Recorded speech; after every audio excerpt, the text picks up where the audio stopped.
بنگلہ دیشی نوجوان دبئی میں اپنے کفیل کی بیوی کے ساتھ پولیس نے رنگے ہاتھوں گرفتار کر لیا۔ السلام علیکم، کیسے ہیں آپ لوگ؟ میں ہوں آپ کے ساتھ عدنان، اور بہت سے ایسے واقعات ہوتے ہیں جو آپ لوگوں کے ساتھ شیئر کیے جاتے ہیں اور بہت سے دوست اس پر تنقید بھی کرتے ہیں۔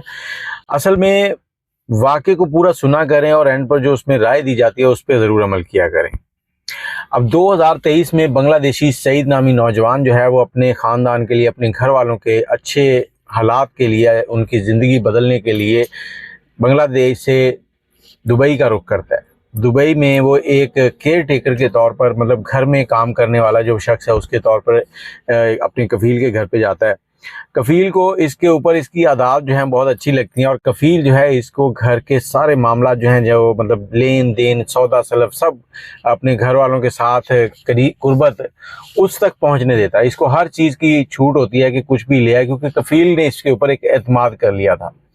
اور جیسے جیسے وقت گزرتا گیا، اس کے تعلقات گھر والوں میں کفیل کی جو بیوی تھی اس سے بڑھتے گئے، اس سے اس کی دوستی ہونے لگی، کیونکہ کفیل جو ہے وہ بزنس مین تھا، اور وہ کئی دن جو ہے، دو تین ہفتے جو ہے وہ گھر سے باہر رہتا تھا اور اس کے بعد واپس آتا تھا۔ اس کی بیوی جو ہے اس نے اس بنگلہ دیشی نوجوان کے ساتھ تعلقات اچھے کیے، اور جو کفیل ہے وہ ہر 3-4 مہینے کے بعد اس کو تنخواہ جو ہے وہ زیادہ کر دیتا تھا۔ اس کی وجہ یہ تھی کہ کفیل کو یہ بندہ بہت ہی سادہ سا اور بہت ایماندار لگا، لیکن اس نے اس کے جو احسانات تھے اس کا صلہ یہ دیا کہ اس کی بیوی نے جب اس کو اپنی طرف مائل کیا تو یہ بہک گیا۔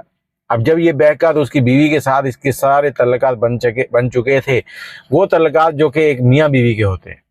اب کفیل جب گھر آتا تو اس کی بیوی جو ہے اپنے شوہر کے ساتھ کچھ اچھا رویہ نہ رکھتی، اور اس کے ساتھ چڑچڑاپن ہوتا اور اس طرح کے معاملات تھے۔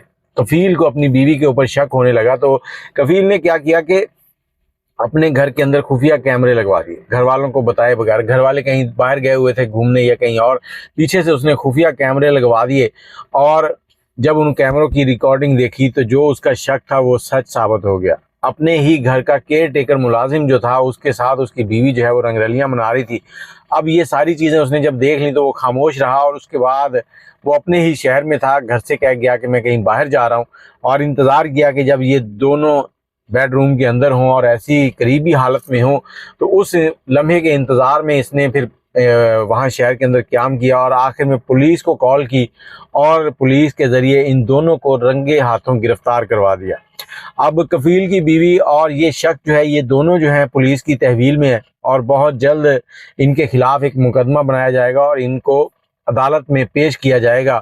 آگے ان کے ساتھ کیا ہوتا ہے کیا نہیں ہوتا وہ بعد کے معاملات ہیں، لیکن میں آپ لوگوں سے یہی کہنا چاہوں گا کہ جب آپ پردیس جاتے ہیں نا، تو آپ اپنے ماں باپ، بہن بھائی اور بیوی بچوں کے لیے پیسے کمانے جاتے ہیں، تو کوشش کریں کہ وہاں پر جا کر اس طرح کے معاملات جو ہیں ان کو نہ کریں، تاکہ آپ کے اوپر کوئی ایسی ایلیگیشن نہ لگے۔ یہ صرف آپ کا نام نہیں خراب ہوا، آپ کے ملک کا نام بھی خراب ہوتا ہے، کیونکہ وہاں کے جب نیوز میں یہ چیزیں آتی ہیں، ادھر ادھر چھپتی ہیں، سوشل میڈیا پہ لگتی ہیں، تو پھر آپ کے ملک کا نام بھی بدنام ہوتا ہے۔ تو میری یہی ریکویسٹ ہے کہ آپ لوگوں سے کہ کوشش کریں کہ اس طرح کے معاملات نہ کریں، اپنے آپ کے لیے، اپنی آخرت کے لیے اور اپنے گھر والوں کے لیے۔ باقی آپ رائے ضرور دیجیے گا کہ اس میں غلطی کس کی ہے، اس کیئر ٹیکر کی، کفیل کی بیوی کی، یا پھر کفیل کی۔ دعا میں یاد رکھیے گا۔ اگر آپ کے پاس کوئی کہانی ہے تو ہم سے ضرور شیئر کیجیے گا۔ 0300252029۔ اللہ حافظ۔